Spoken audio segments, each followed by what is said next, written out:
भारत की सरकार और इस देश के बहुत से लोग आज बांग्लादेश में हिंदुओं पर हो रहे अत्याचार को लेकर बहुत परेशान है। परेशान होना भी चाहिए।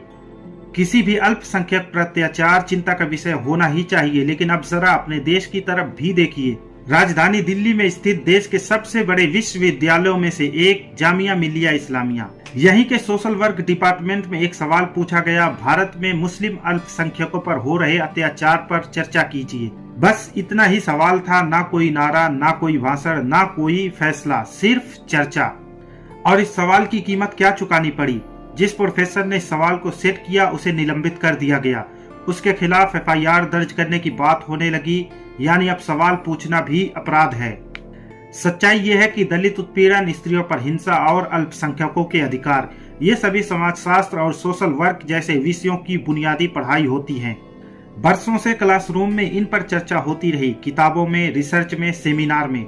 लेकिन आज इस देश में अगर आप मुस्लिम अल्पसंख्यकों पर हो रहे अत्याचार की सिर्फ चर्चा करना चाहते हैं तो उसे राष्ट्रद्रोह मान लिया जाता है। और ध्यान रखिए, ये सब यही नहीं रुकेगा। आज मुस्लिम अल्पसंख्यक, कल स्त्रियों के अधिकार, परसों दलितों की आवाज, एक एक करके हर सवाल को बुरा सवाल कहा जाएगा। और जिस दिन सवाल पूछने से डर लगने लगे, समझ लीजिए लोकतंत्र खतरे में नहीं, खामोशी में कैद हो चुका है। आपका इस पूरे मामले में क्या सोचना है, कृपया कमेंट में जरूर बताएं।